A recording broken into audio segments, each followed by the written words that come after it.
I'm Autumn Wilson, 27, and living what most would call a successful life as a marketing executive in New York City. After a particularly challenging year, I was excited to drive back to my hometown for Thanksgiving, despite the increasingly strained relationship with my parents since I left.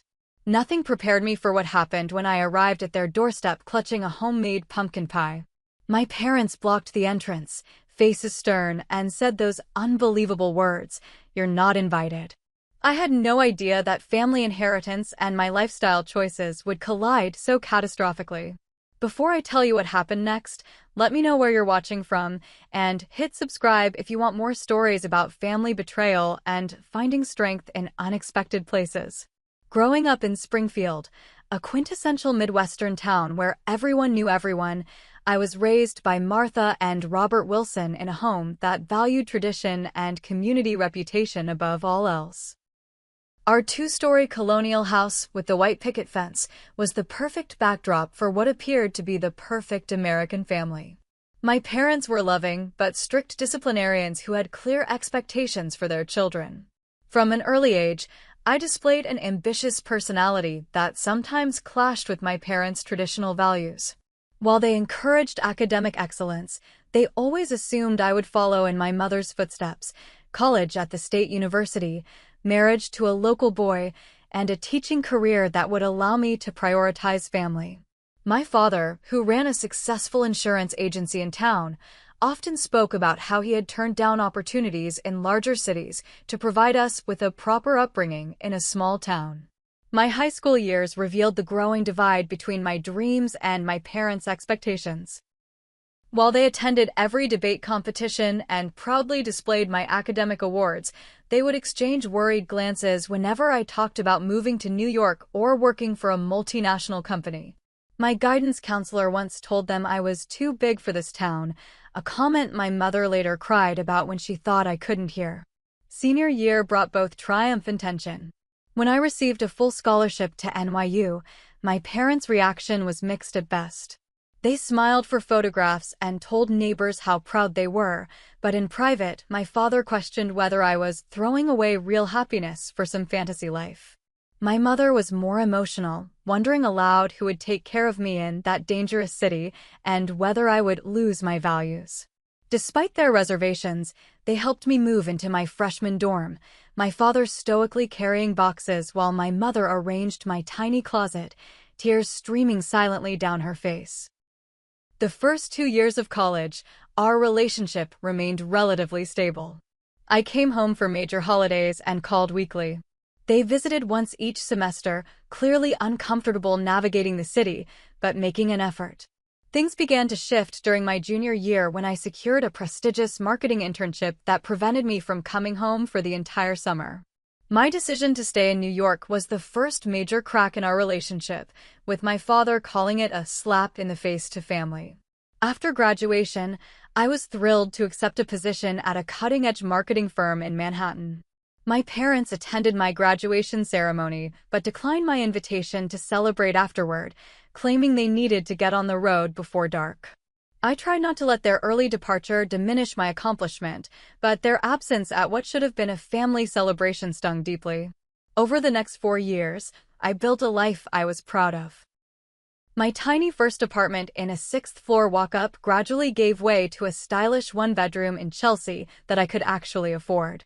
Weekend brunches with friends, museum exhibitions, and the vibrant energy of the city became my normal. Meanwhile, my calls home grew shorter and less frequent, often ending with subtle jabs about my extravagant lifestyle or questions about when I would grow out of this phase. The real tension began 3 years ago when I brought home Jason, a colleague who had become my boyfriend. His background as the son of immigrants from the Philippines, combined with his progressive political views, made for an uncomfortable Thanksgiving. My father barely spoke to him, while my mother asked a series of inappropriate questions about his people and their traditions. When Jason politely challenged my father's views on immigration during dinner, the temperature in the room dropped 20 degrees. We left the next morning instead of staying the planned weekend. Jason and I broke up 2 months later, but my parents continued to reference him as evidence of how that city has changed you. Last year marked a significant turning point. My promotion to senior marketing director came with increased responsibilities that included managing our firm's holiday campaign for a major client.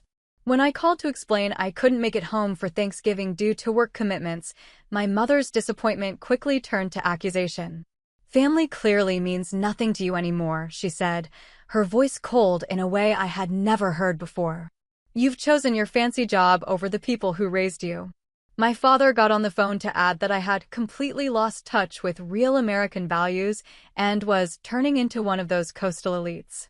The conversation ended with my mother saying perhaps it was better this way, since they hardly recognized who I had become. I spent Thanksgiving in my office, finalizing campaign details with a knot in my stomach, wondering how the distance between us had grown so vast. This year had been particularly challenging. A failed relationship, the stress of managing bigger clients, and a growing sense of isolation had me yearning for the comfort of home, despite the tensions. Our phone conversations leading up to Thanksgiving had been brief and loaded with passive-aggressive comments. My mother mentioned their plans to host extended family, but notably never extended an explicit invitation to me. Still, family was family. I convinced myself that showing up with a homemade pie and genuine desire to reconnect would break through whatever resentments had built up. The Wednesday before Thanksgiving, I packed my car with overnight essentials, carefully placed the pie I had spent hours perfecting on the passenger seat, and began the 8-hour drive from New York to Springfield. As I navigated through the changing landscape, from urban sprawl to rolling countryside, I rehearsed conversations in my head, determined to find common ground with my parents again. I stopped at a roadside farm stand to buy a beautiful autumn centerpiece as a peace offering, imagining my mother's face softening at the thoughtful gesture. This year will be different, I told myself as familiar landmarks began to appear. We're still family underneath it all. How utterly wrong I was. The November air carried that distinctive Midwestern crispness as I pulled onto Maple Street, where I had spent the first 18 years of my life. Golden leaves crunched beneath my tires, and the late afternoon sun cast long shadows across front yards decorated with pumpkins and corn husks. Despite the knot of anxiety in my stomach, a wave of nostalgia washed over me as I passed the Hendersons' house where I had built countless snowmen, the corner where I waited for the school bus, and finally, the familiar silhouette of my childhood home. I noticed immediately that something was different.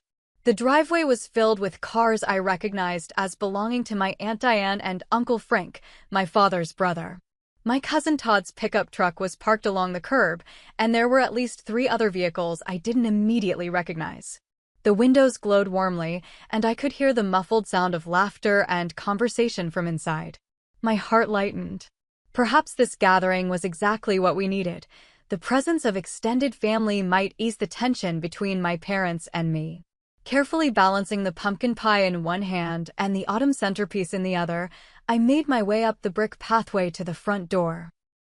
The porch light cast a golden glow, and through the decorative glass panels of the door, I could see movement in the entryway. Taking a deep breath, I shifted the pie to free up a finger for the doorbell. The cheerful chime echoed inside, and the conversation momentarily quieted. Footsteps approached, and I straightened my shoulders, fixed a warm smile on my face. The door swung open to reveal my parents standing shoulder to shoulder, their expressions transforming from welcoming to shocked in an instant. "Autumn," my mother gasped, her hand flying to her throat. She was wearing her holiday apron, the one with embroidered fall leaves that I had given her years ago. My father's face hardened, his grip on the door tightening. "What are you doing here?"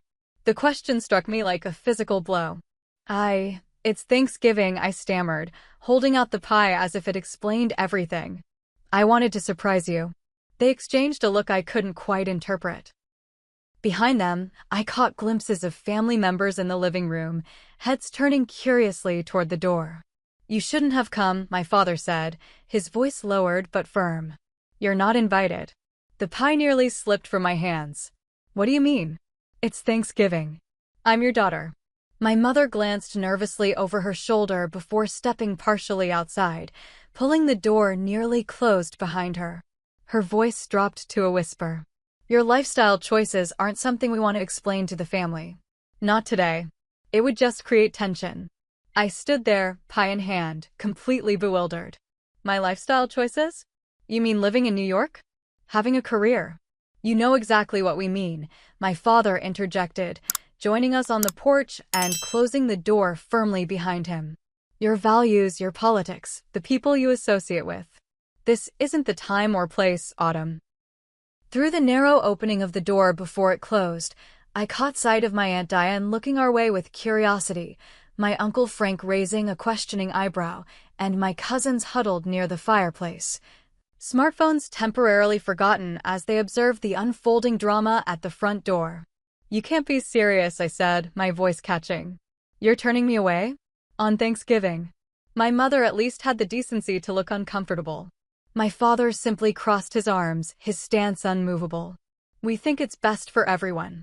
The family doesn't need to be part of our disagreements. The family? I repeated, incredulous. I am the family. These are my relatives too. Maybe next time we can plan something, just the three of us, my mother offered weakly, not meeting my eyes. When things aren't so complicated. Before I could respond, the door opened again, and my young cousin Amy peeked out. Aunt Martha, Uncle Robert, Grandma's asking when we're going to eat.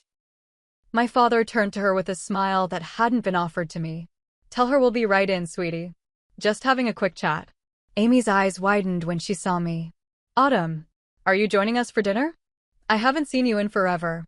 The awkward silence that followed was excruciating. My father cleared his throat.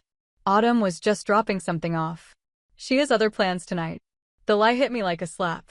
Amy's face fell with disappointment, but she nodded and disappeared back inside.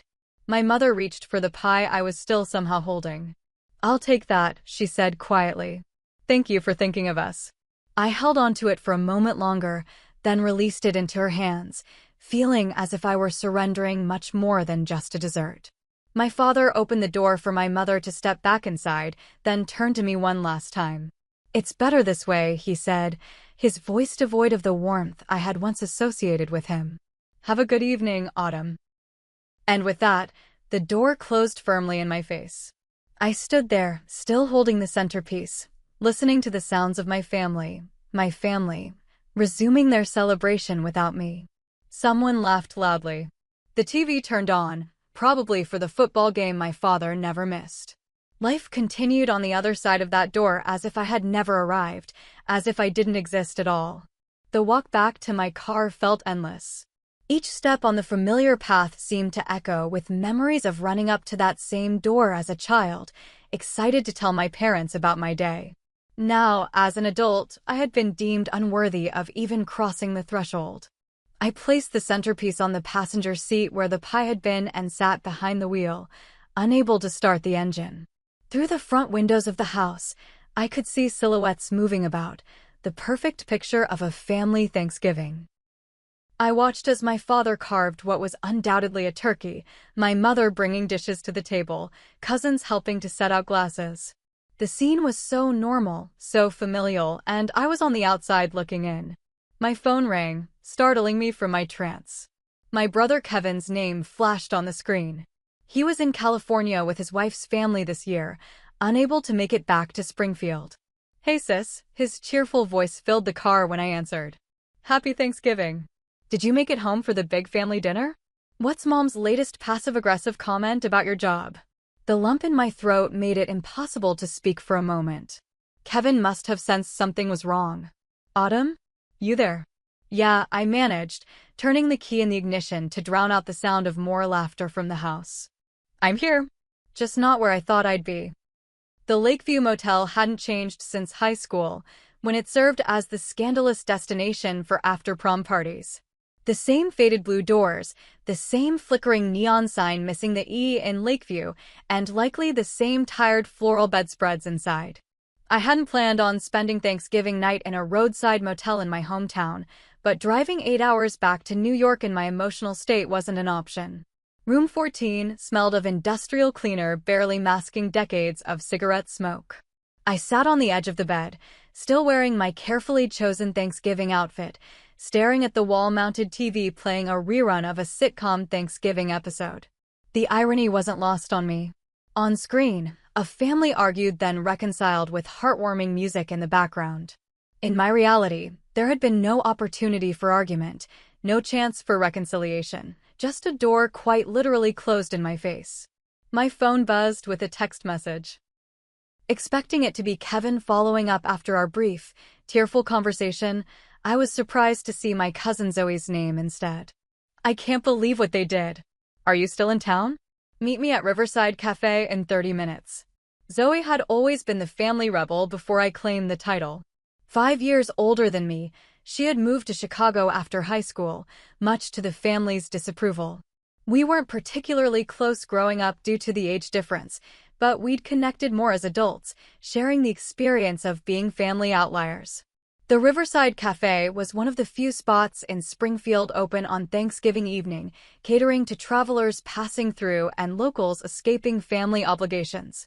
The bell above the door announced my arrival, and I spotted Zoe immediately, her copper hair visible from the doorway. She stood and wrapped me in a tight hug when I approached.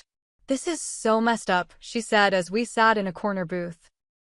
I couldn't stay there after I realized what happened. "You left the dinner?" I asked, surprised. Zoe had always been independent, but openly defying family gatherings was a new level of rebellion. "I made up an emergency at work," she said, stirring her coffee. "But honestly, I probably won't be invited back after the things I said to Uncle Robert."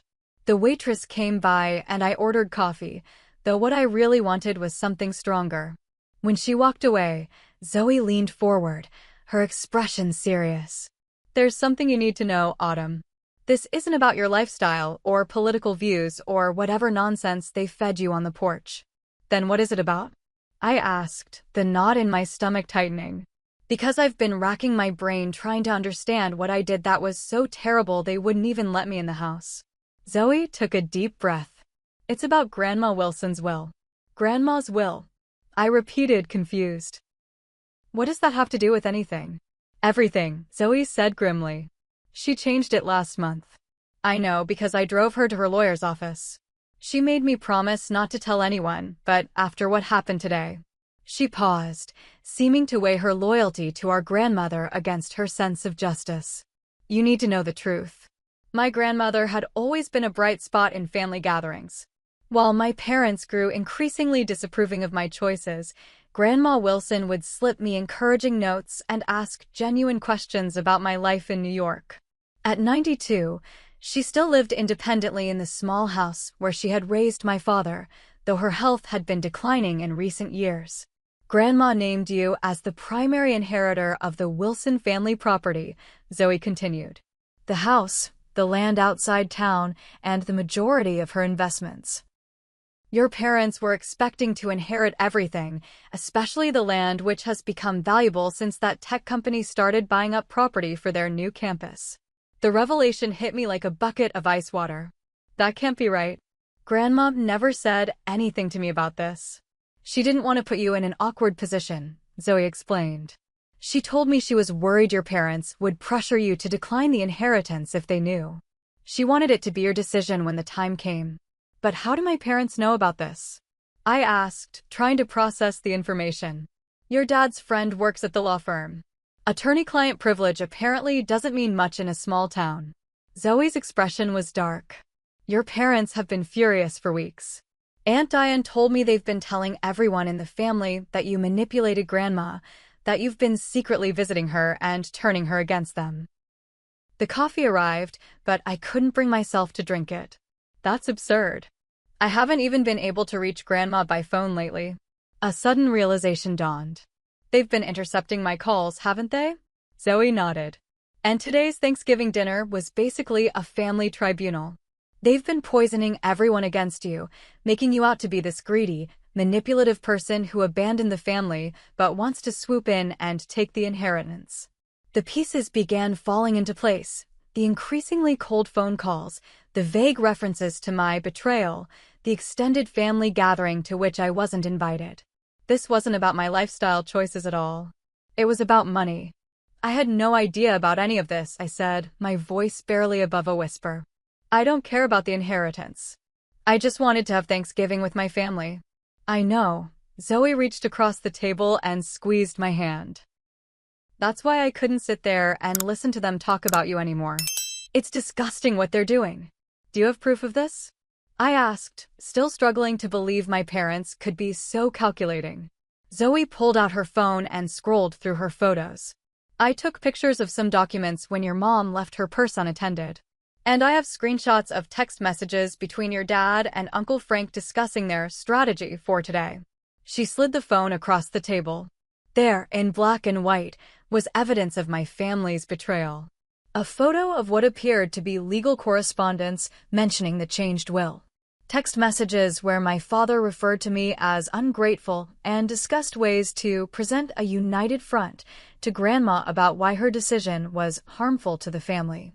Another message outlined talking points for Thanksgiving dinner, including how to respond if anyone defended me. My hand trembled as I scrolled through the evidence. The final image was a close-up of a handwritten note in my grandmother's distinctive script. My dearest Autumn, I've always admired your courage to forge your own path. This legacy is yours to use as you see fit. With all my love, Grandma. When did she write this? I asked, my voice breaking. During her last visit to the lawyer, Zoe said. She asked me to give it to you when the time was right. I think that time is now. I handed the phone back to Zoe, feeling hollow. The family I had driven 8 hours to see, the parents I had been so desperate to reconnect with, had orchestrated an elaborate deception, not because they disagreed with my choices, but because they wanted what they believed should be theirs. The worst part, Zoe continued, is that the property isn't even worth that much. Maybe a few $100,000 for the land. Your parents have plenty of money. This is about control, not need. I remembered my last visit with Grandma 6 months ago, how she had held my hand and told me she was proud of me for carrying on the true Wilson spirit. At the time, I thought she was just being supportive. Now I understood the deeper meaning behind her words. What do I do now? I asked, more to myself than to Zoe. That's up to you, she replied. But if it were me, I wouldn't let them get away with this.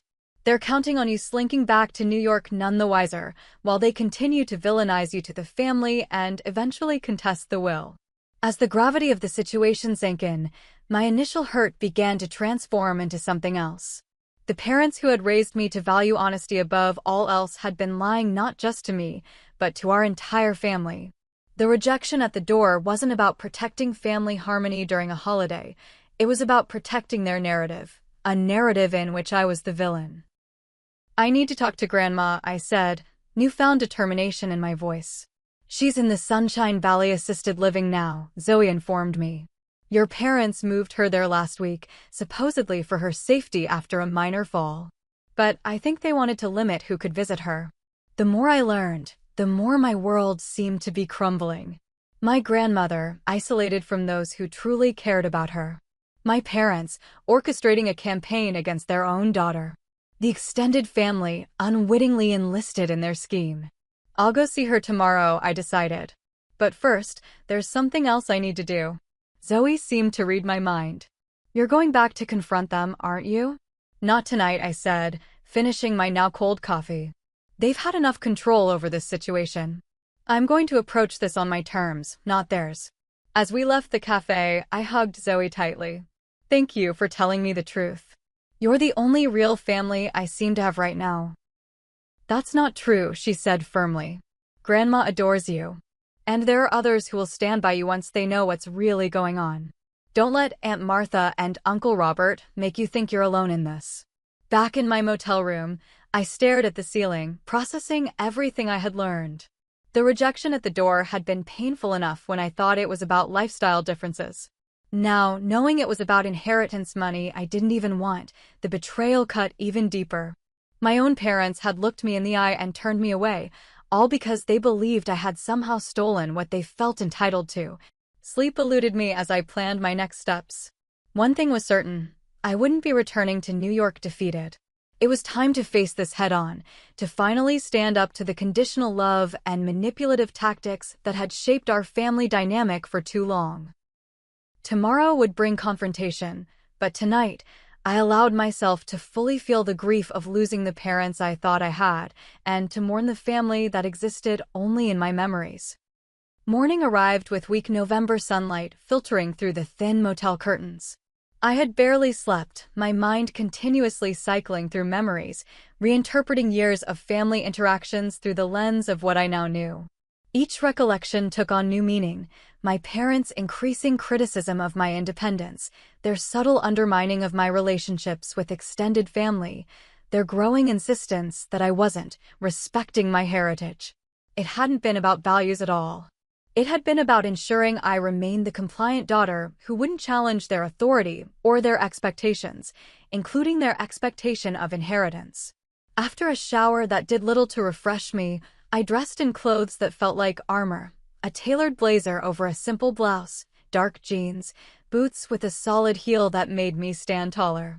I wasn't going to face my parents looking like the rejected, wounded daughter they had turned away. I would meet them as the woman I had become, confident, successful, and no longer seeking their approval.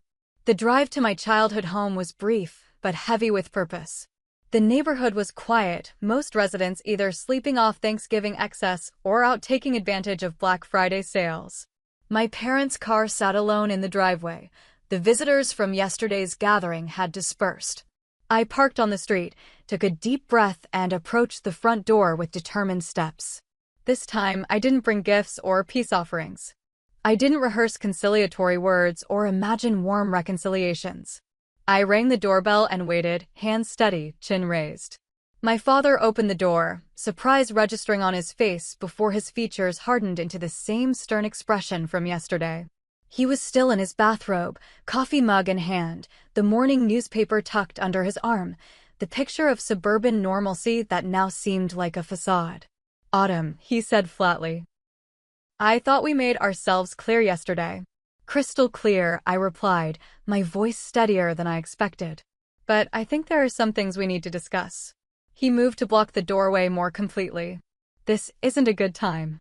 "It never is," I said, then added with deliberate emphasis, especially when it involves Grandma's will. The color drained from his face. His eyes darted to the street behind me, checking if neighbors might be witnessing this confrontation.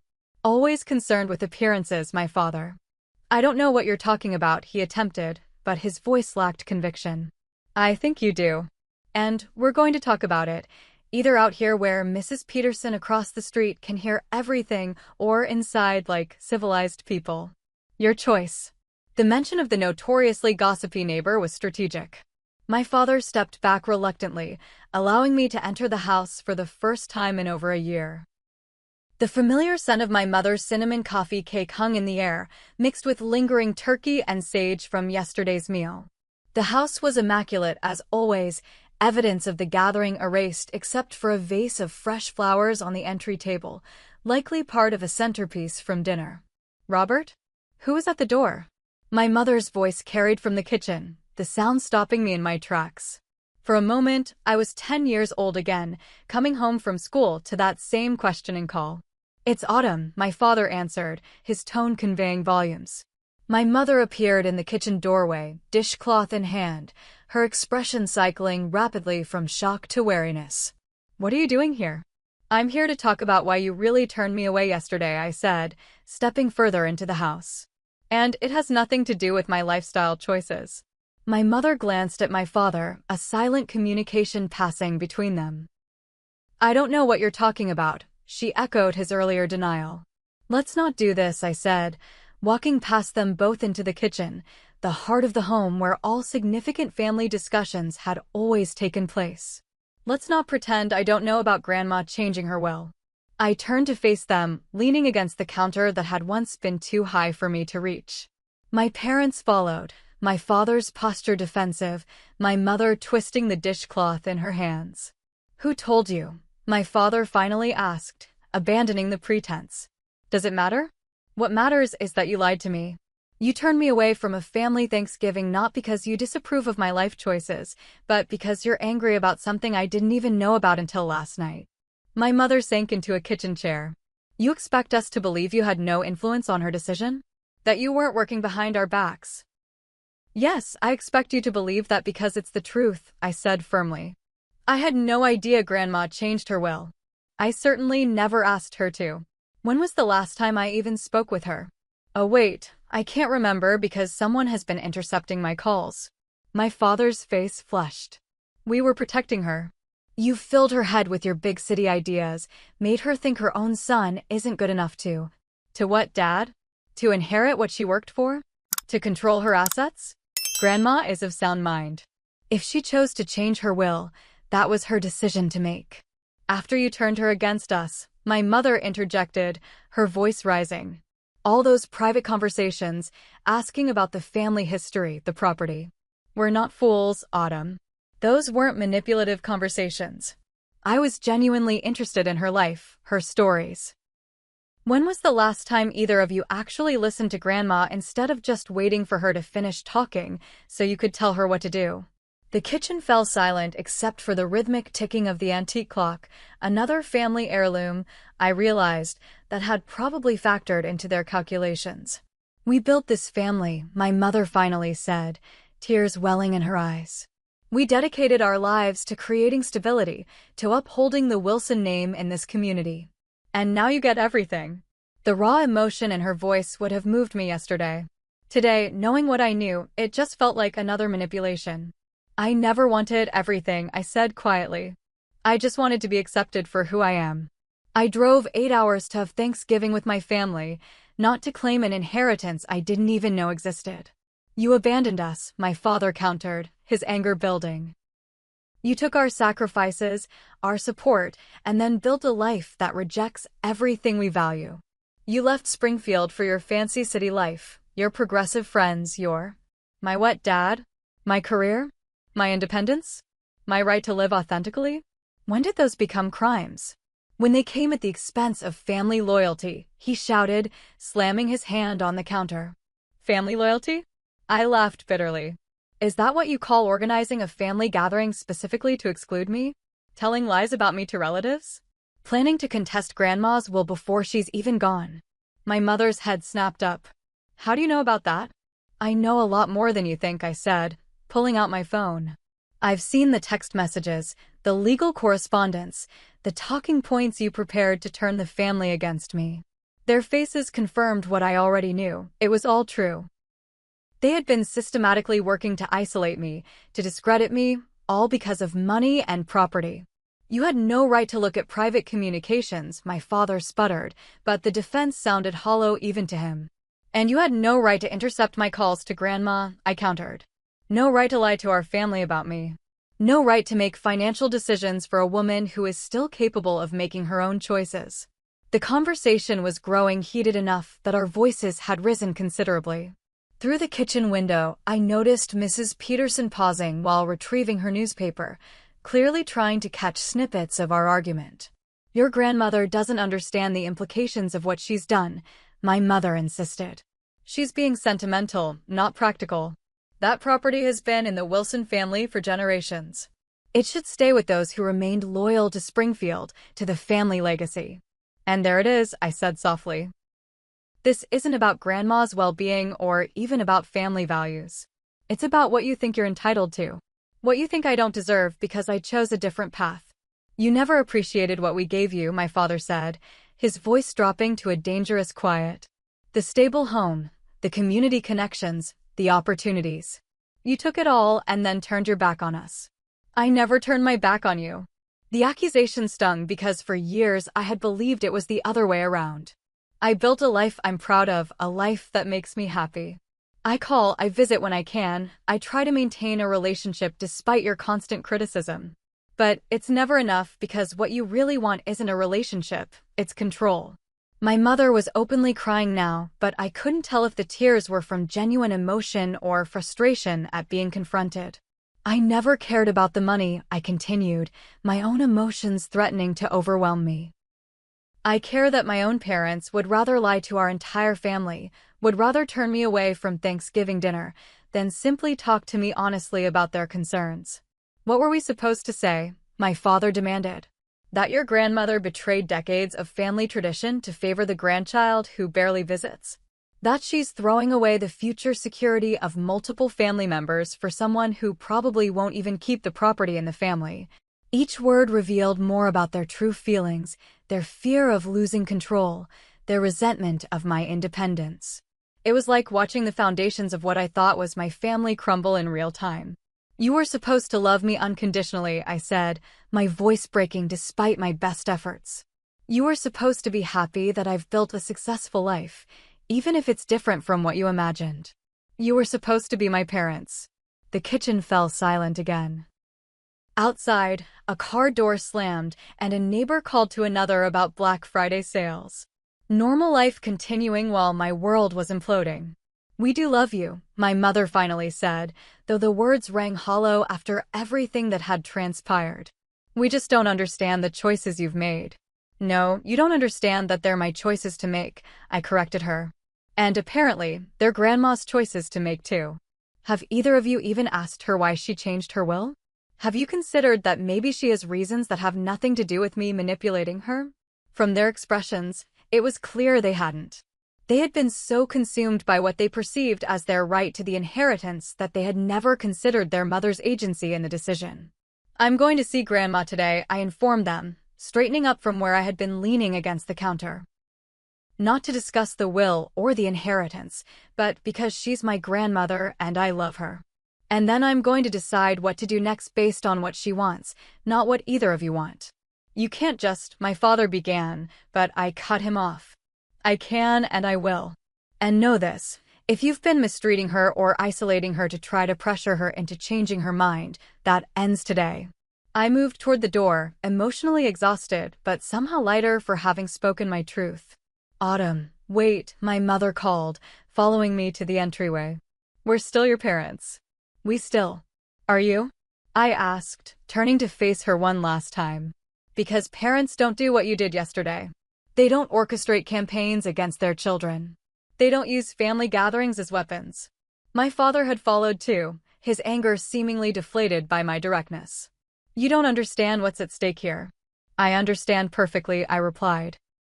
"And I think you both need to ask yourselves what's really at stake, a piece of property or your relationship with your daughter.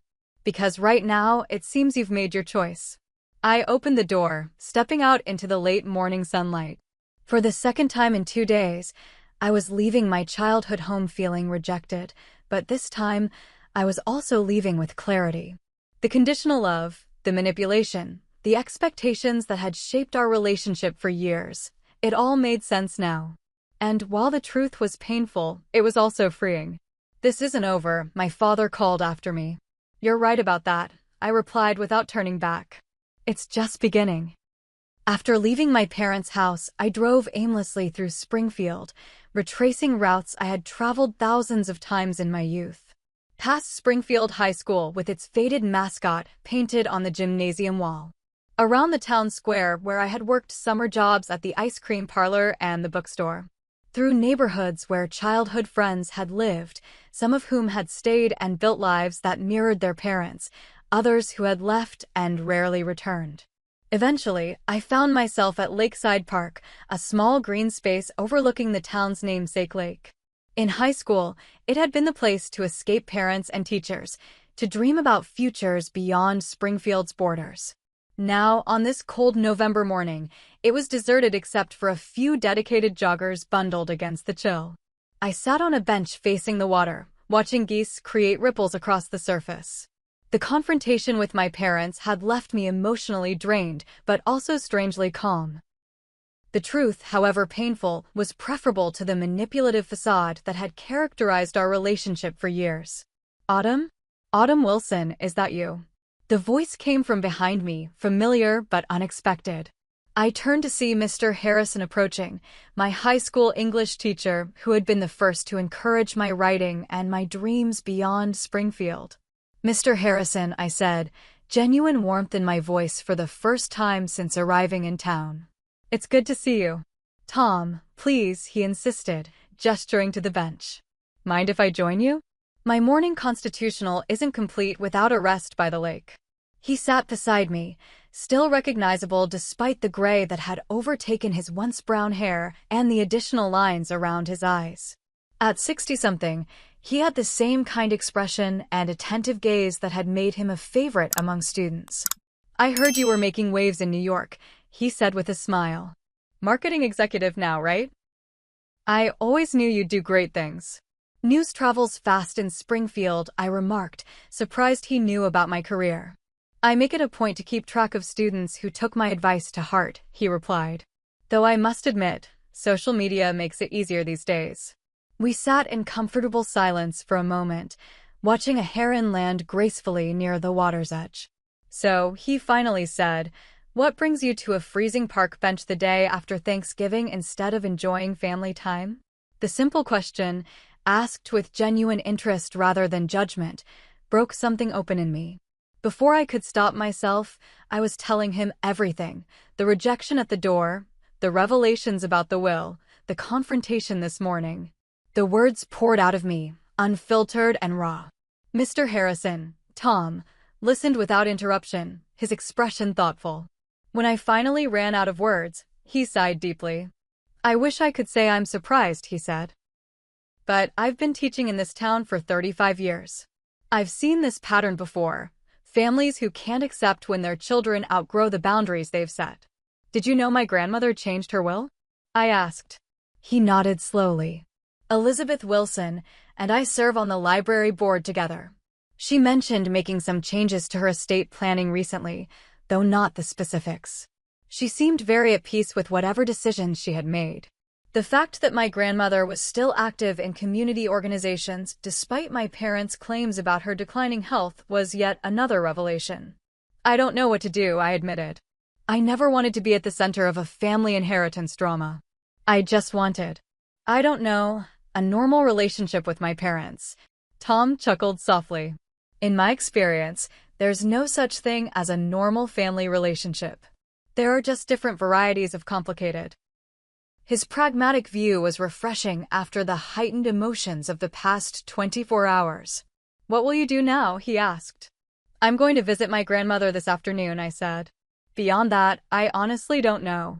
"Well," Tom said after a moment's consideration, "I know it's not the Thanksgiving you planned, but my wife Alice is hosting a bit of an orphan's dinner tonight. Friends who don't have family nearby or who need a break from their own relatives. You'd be more than welcome to join us." The unexpected invitation caught me off guard. I wouldn't want to impose. "Nonsense," he waved away my concern. "Alice always cooks for an army, and we have a tradition of welcoming last-minute guests. In fact, it's become our favorite part of the holiday, connecting with people outside our usual circle." The genuine warmth of his invitation was a stark contrast to my parents' rejection. "I'd like that," I found myself saying. "Thank you." "Excellent," he beamed, pulling out his phone. "Let me text you the address." We eat around 6, but people start gathering earlier.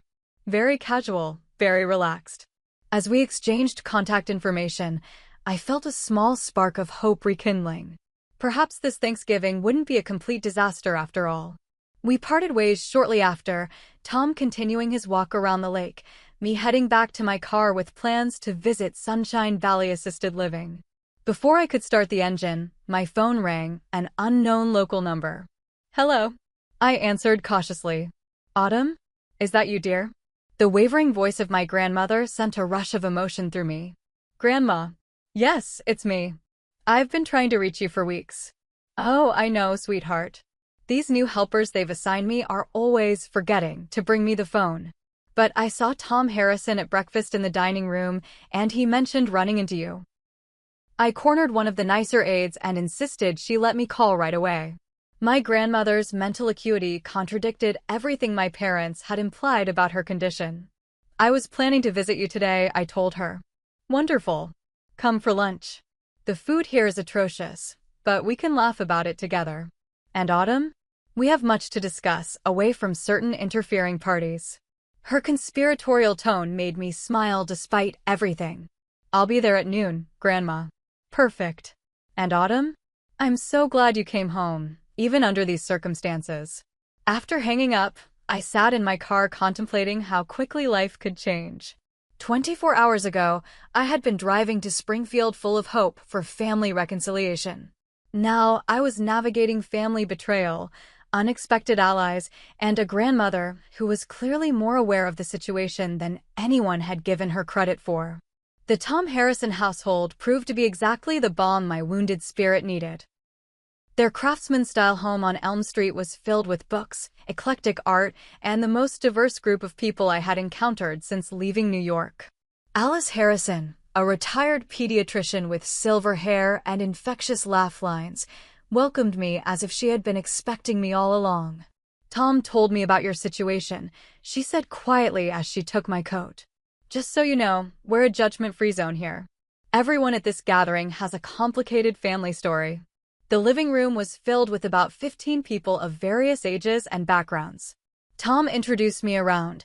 There was his colleague from the English department and her wife, a graduate student who couldn't afford to fly home to California, an elderly neighbor whose children lived abroad, a young couple who had recently moved to town and didn't know anyone yet, and several others whose connections to the Harrisons weren't immediately clear, but who were clearly comfortable in this space.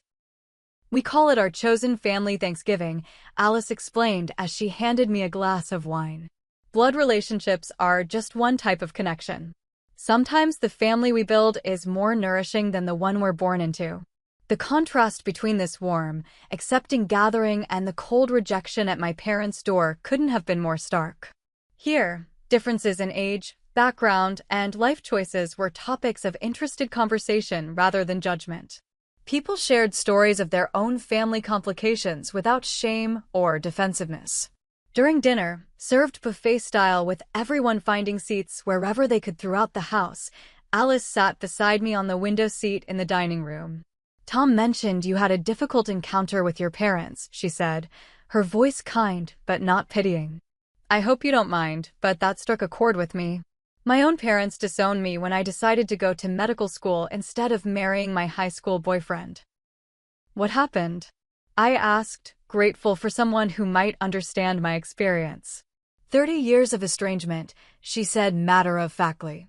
"They missed my medical school graduation, my wedding to Tom, the adoption of our children. By the time my father was ready to reconcile, my mother had passed away, and he was in the early stages of dementia.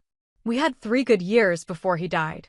"That's heartbreaking," I said, trying to imagine decades of the pain I was currently feeling. "It was," she agreed.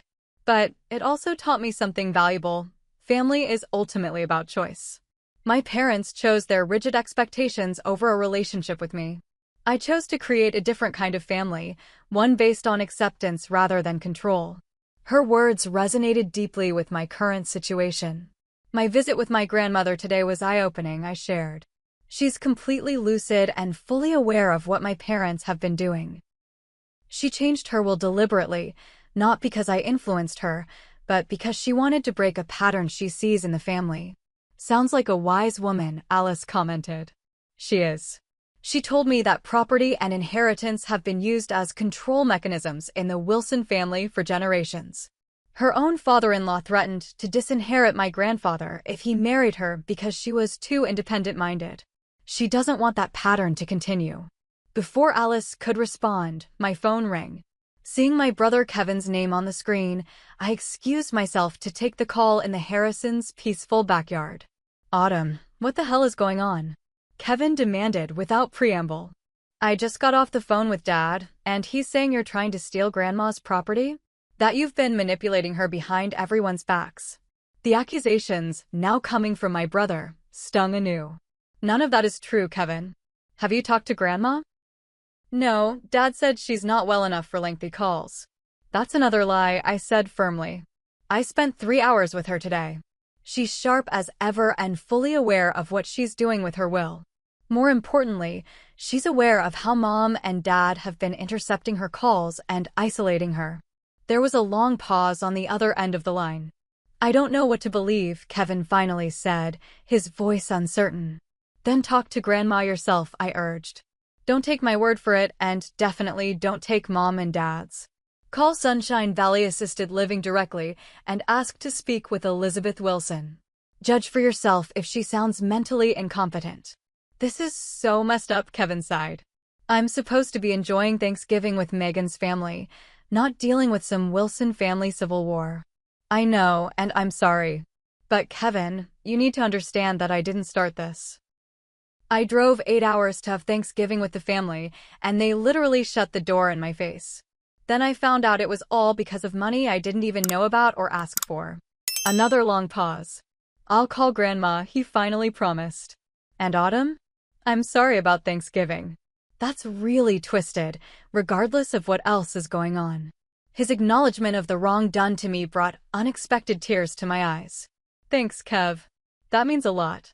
I'll call you back after I talk to Grandma, he said. And hey, maybe I could visit you in New York soon? It's been too long.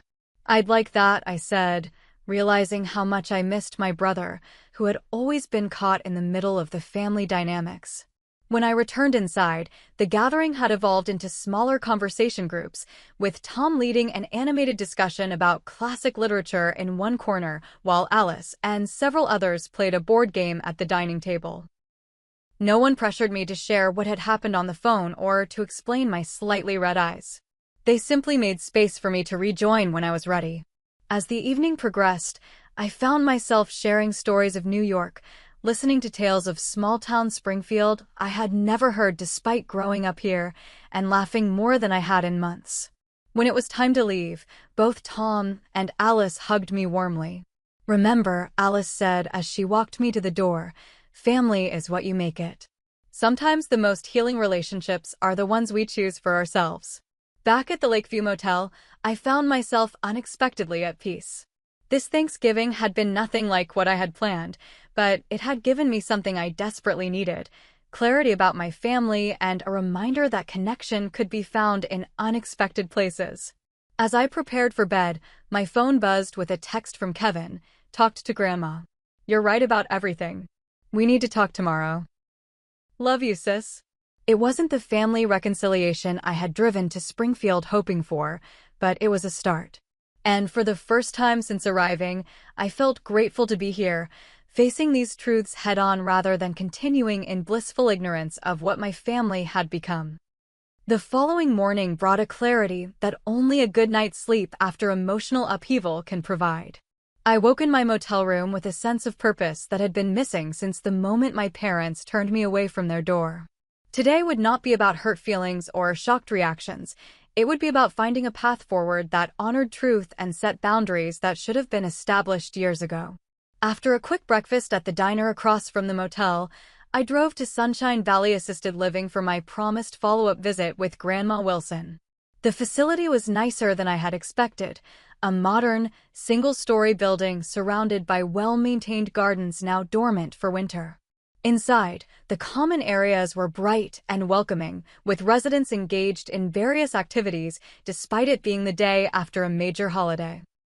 My grandmother was waiting in the small private courtyard attached to her room, bundled in a thick cardigan despite the temperature-controlled environment.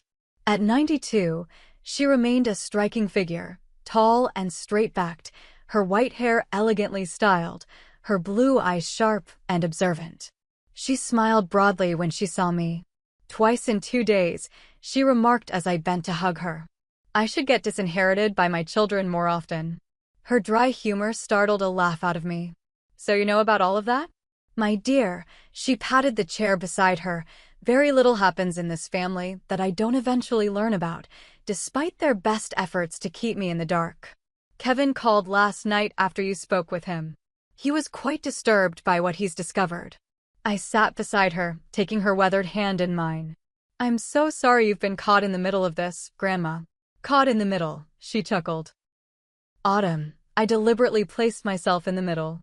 These family patterns don't break themselves. Her directness was refreshing after the manipulative communications that had characterized the past 2 days. Why didn't you tell me about changing your will? I asked. She sighed, looking out at the small garden where a stone birdbath stood empty for the season. I considered it, but I knew my son would immediately accuse you of influencing my decision. I wanted to protect you from that accusation for as long as possible. It didn't work, I noted wryly. No, she agreed. Robert found out through that weasel Frank Peters at the law firm. Attorney-client privilege apparently means nothing when golf club memberships are at stake. The familiar spark of indignation in her voice reminded me so much of myself that I couldn't help smiling. My grandmother had always been fiercely independent, a quality that my father had described as difficult throughout my childhood. "I want you to understand why I made this decision," she continued, her expression growing serious. "It wasn't about favoring you over your father or punishing anyone. It was about breaking a cycle." For the next hour, my grandmother shared family history I had never heard before, how property and inheritance had been weaponized through generations of Wilsons. Her father-in-law had threatened to disinherit my grandfather if he married her because she was a teacher who had ideas above her station. Later, my grandfather had used the promise of inheritance to try to control my father's college and career choices, leading to decades of resentment and eventual capitulation. "Your father chose security over his dreams," she explained. "He wanted to study architecture at a school out east, but his father insisted he stay local and take over the insurance business. The family property became both the carrot and the stick. And Dad's doing the same thing," I realized aloud. "Exactly. When you left for New York despite their disapproval, you broke the pattern for your generation. I changed my will to ensure the pattern stays broken. But why leave everything to me? Why not split it between Dad and me, or include Kevin?" "Because Kevin never stood up to them," she said simply. "He's a wonderful grandson, but he's followed the path of least resistance. You were the only one willing to forge your own way despite the cost. I trust you to use the inheritance fairly and wisely, without using it as a control mechanism." The weight of her faith in me was both touching and intimidating. "What exactly are we talking about, Grandma? What assets are involved?" She reached for a folder on the small table beside her. "I had my lawyer prepare this summary for you. The main assets are the original Wilson family home where I lived until recently, 5 acres of land outside town that's become valuable due to development in the area, and my investment portfolio, which is modest but well managed." I scanned the documents, surprised by the total value. "This is a significant amount, but not the fortune Mom and Dad seem to think." "No," she agreed. "Their reaction isn't really about the money. It's about control and family dynamics. Your father expected to inherit everything as the only child, just as his father did before him. He saw it as his right, his reward for staying in Springfield and carrying on the family legacy.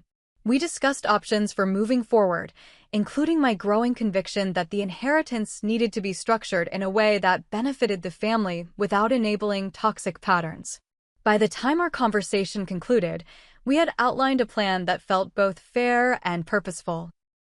"I think it's time we had a direct conversation with my parents," I said finally. "Would you be willing to come with me?" My grandmother's eyes sparkled with something between mischief and determination. "I thought you'd never ask." 2 hours later, after helping Grandma navigate the facility's sign-out procedures and a quick lunch at her favorite local cafe, we pulled into my parents' driveway. Their surprise at seeing us together was evident in their expressions when they opened the door, shock quickly masked by forced politeness for my grandmother's benefit. "Mother," my father said stiffly, "we weren't expecting you. The facility didn't call to say you were leaving today."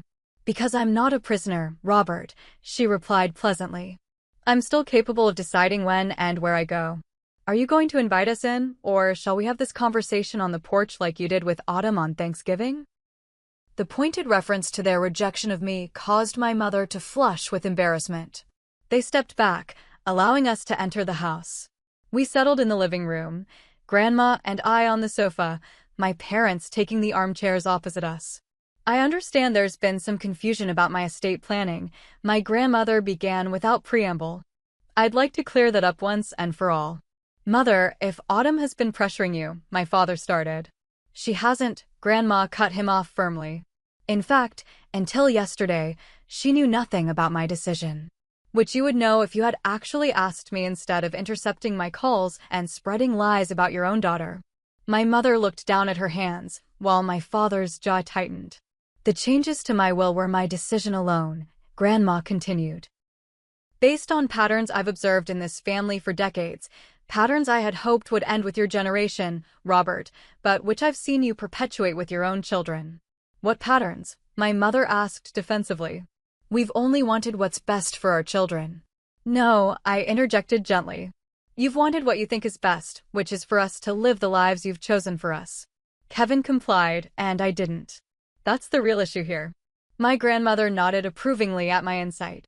The Wilson family has used inheritance as a control mechanism for 3 generations that I know of. I'm ending that tradition now. For the next hour, we engaged in the most honest conversation our family had ever had. My grandmother spoke candidly about her observations of family dynamics, while I shared the impact their conditional approval had had on me over the years. My parents initially responded with defensiveness, but as the conversation progressed, small cracks appeared in their unified front. "I never meant to push you away," my mother admitted at one point, tears in her eyes. "I just don't understand the choices you've made. This life you've built seems so foreign to everything we raised you to value." "That's because you've never really tried to understand it," I replied. "You've judged it from a distance, through the lens of your own fears and preferences. You've never asked me why I love my life in New York, why my career fulfills me, what my friends and community there mean to me." My father remained more resistant, particularly when my grandmother outlined her decision to name me as the primary inheritor of the family assets. "So we're to be punished for wanting our daughter to maintain connection to her roots?" he demanded. "This isn't punishment, Robert," Grandma said firmly. "It's a recognition that the old ways of thinking about family legacy need to change. And I'm not excluding you entirely." This was the opening for me to present the plan we had developed earlier. "Grandma and I have discussed a different approach," I explained. "We'd like to establish the Wilson Family Education Fund, using the majority of the assets." I outlined our vision, a trust that would provide educational opportunities for all family members, regardless of whether they chose traditional or non-traditional paths. The family home would be sold, with proceeds going into the trust. The land outside town, which had development potential, would be evaluated for either sale or limited development with an emphasis on community benefit. The fund would be managed by a board consisting of family members, including both of you, and an independent trustee, I explained. Decisions would be made collectively based on established criteria, not individual preferences or attempts to control others' choices. My parents listened with surprised attention as I detailed how this approach would benefit current and future generations while removing the inheritance as a source of family conflict. "You've clearly put thought into this," my father acknowledged reluctantly. "I have," I confirmed. "Because despite everything, I still believe in the concept of family legacy, just not one based on geographic location or conformity to a single vision." My grandmother reached over to squeeze my hand. "This is exactly why I made the decision I did. Autumn understands that legacy is about values and opportunities, not control and obligation." The conversation continued as we refined the concept, addressing my parents' concerns and incorporating some of their suggestions. While there was no dramatic reconciliation or tearful group hug, by the time we prepared to leave, a framework for moving forward had been established. "I won't pretend I'm happy about all of this," my father said as he walked us to the door. "But I shouldn't have turned you away on Thanksgiving. That was wrong, regardless of other circumstances." Coming from my father, this halting, almost apology was significant. I nodded in acknowledgement, not quite ready to offer easy forgiveness, but willing to accept this small step. "We'll be in touch about next steps for the trust," I said. "And maybe we can try a family dinner again sometime, on neutral ground." My mother looked hopeful at this suggestion. "We'd like that," she said, glancing at my father for confirmation. He gave a short nod, his expression still guarded but no longer hostile. As Grandma and I drove away, she patted my knee. "Progress," she said simply. "Not perfection, but progress." That evening, I had a final dinner with my unexpected support system. Zoe joined me at Mr. Harrison's house, where the previous night's Thanksgiving orphans had reconvened for leftovers and board games. Kevin called during dessert, and I put him on speakerphone to include him in our planning for the Wilson Family Education Fund. He sounded enthusiastic about the concept and promised to fly to New York in December to help work out the details. The evening ended with promises to stay connected, not just with Kevin and Grandma, but with Zoe, who had proven herself to be not just a cousin but a true ally, and with the Harrisons, whose warmth and wisdom had provided sanctuary when I needed it most. As I packed my car for the return journey to New York, I realized I was leaving Springfield with something I hadn't expected, not the simple family reconciliation I had hoped for when I arrived, but a deeper understanding of family patterns and a clear vision for breaking them. The rejection at my parents' door had been painful, but it had also been the catalyst for conversations that were decades overdue. The inheritance that had caused so much strife would now become a tool for positive change rather than control. My relationship with my parents remained complicated, but at least now the complications were acknowledged rather than disguised behind false harmony. And most importantly, I had confirmed what I had always suspected, that family could be defined by love and support rather than blood and obligation. The highway stretched before me as I began the long drive back to New York, Thanksgiving weekend traffic heavy, but moving steadily. Unlike the journey to Springfield, filled with rehearsed conversations and nervous anticipation, this return trip carried a sense of resolution. Not everything was fixed. Some things might never be fully repaired, but I was no longer carrying the burden of seeking approval I might never receive. My phone rang through the car speakers. Kevin again. "One more thing before you get too far," he said when I answered. "I'm really proud of you, sis. For standing up to them, for finding a solution that works for everyone, for not letting them make you into someone you're not. I should have done it years ago." His words brought unexpected tears to my eyes. "Thanks, Kev. That means a lot. Drive safe," he said. "New York's lucky to have you, even if Mom and Dad don't see it that way yet." As I continued eastward, watching the sunset paint the sky in shades of orange and pink, I felt a sense of peace that had been missing for years. The Thanksgiving rejection had forced me to confront painful truths, but in doing so, it had also freed me to build relationships based on authenticity rather than expectation. Sometimes, I realized, the door that closes in your face is the one you needed to stop knocking on anyway. 3 months later, I stood at my apartment window watching snow fall gently over New York City. The Christmas season had transformed the concrete jungle into a wonderland of lights and decorations, a stark contrast to the emotional darkness I had experienced during Thanksgiving. My Chelsea apartment, once just a symbol of my independence, now felt like a true sanctuary, a place where I could be authentically myself without judgment or conditions. The Wilson Family Education Fund had been established shortly before Christmas, with the legal documents signed during a surprisingly civil meeting attended by my parents, Kevin, Grandma, and me. The family home had sold quickly to a young couple expecting their first child, bringing Grandma a sense of satisfaction that new life would fill those rooms. The land outside town was still being evaluated for development options, with an emphasis on creating affordable housing that would benefit the community, a purpose that even my father had grudgingly admitted was worthwhile.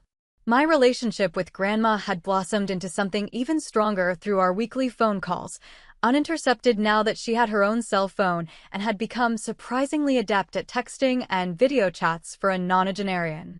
Her wisdom and perspective continued to guide me, especially as I navigated the complicated new dynamics with my parents. Our communication remained limited and careful, holiday cards exchanged, occasional text messages, one brief phone call on Christmas Day. The wounds were still healing, the trust still being rebuilt incrementally. I had no illusions about a perfect reconciliation, but there was a new honesty between us that felt like the foundation for something healthier than what we had before. Cousin Zoe had become a regular presence in my life, our shared experience during Thanksgiving creating a bond that weekly video chats and planned spring visit to Chicago would only strengthen. She had stood firm in her support of me even when other family members pressured her to pick a side, and her courage had inspired several cousins to reach out independently, curious about the real story behind the Thanksgiving drama. The Harrisons remained unexpected but treasured connections. Tom and I exchanged emails about books and writing, while Alice occasionally sent care packages with homemade cookies and thoughtful notes about creating chosen family. Their kindness during my darkest moment in Springfield had shown me what genuine acceptance looked like, something I had rarely experienced from my biological family. The most significant transformation, however, had come in my relationship with Kevin. True to his word, he had visited New York in December, spending a long weekend exploring my world with genuine curiosity rather than the preemptive judgment our parents had always displayed. We had talked more openly than ever before about our childhood, our different coping mechanisms for dealing with our parents' expectations, and our hopes for building a stronger sibling relationship independent of family dysfunction. "I always envied your courage," he had admitted over dinner in my favorite neighborhood restaurant. "The way you just left and built your own life, regardless of what they thought." I took the easier path, and I've wondered sometimes what I gave up by doing that. His vulnerability had created space for mine. "I've envied your ability to maintain a relationship with them without constant conflict," I had confessed. "The price of my independence has been this constant sense of disapproval, of never being good enough in their eyes." We had promised to visit each other more regularly, to support each other's choices without judgment, to be the family we needed when our parents couldn't fulfill that role. My therapy journey, begun in the aftermath of Thanksgiving, had helped me process the family trauma I had normalized for so long.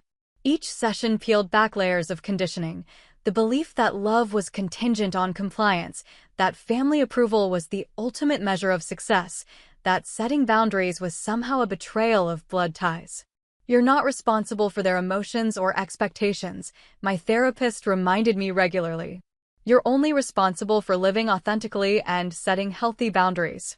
This mantra had become something of a personal credo, especially when doubts crept in or when well-meaning friends suggested I should just forgive and forget for the sake of family harmony. I was learning that true forgiveness didn't require forgetting or pretending harm hadn't occurred. It meant releasing the expectation that my parents would ever be different than they were, while protecting myself from further hurt. Professionally, I had channeled the emotional clarity gained from the Thanksgiving experience into unprecedented success. My ability to set boundaries, to trust my instincts, and to advocate for my vision had led to the most successful marketing campaign of my career. My boss had noted the change during my year-end review. "There's a confidence in your presentations lately, a certainty that wasn't there before," she had observed. "Whatever sparked this transformation, keep it going." Little did she know that being literally turned away from my family home had been the catalyst for this new professional assurance.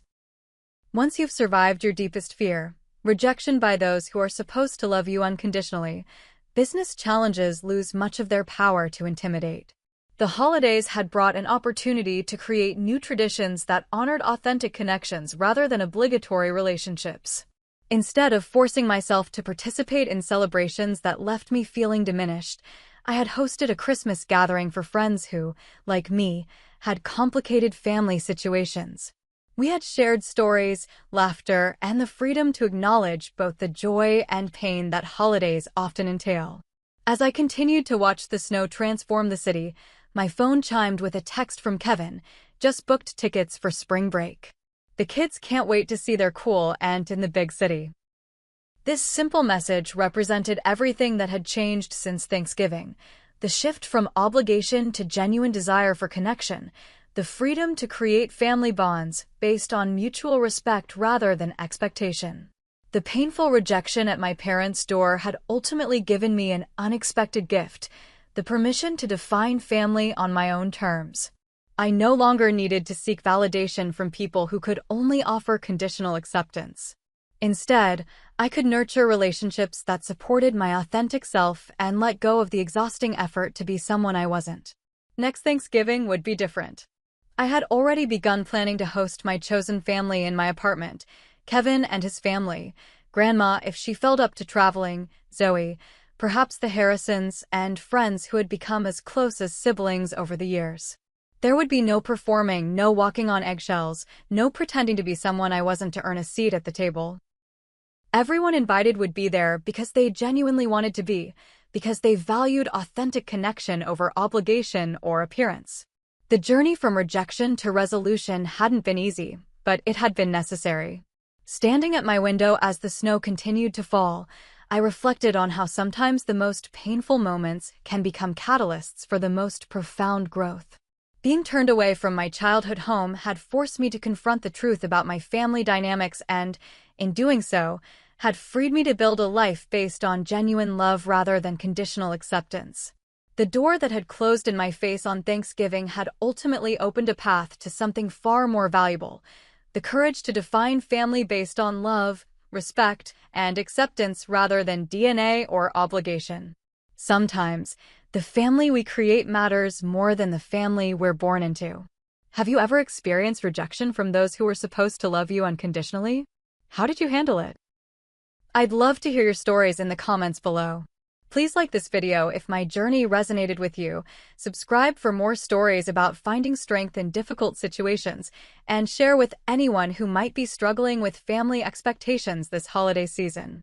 Remember, you're not alone, and sometimes the most painful moments can lead to the most beautiful transformations. Thank you for being part of my journey, and I wish you the courage to create your own definition of family, whatever that looks like for you.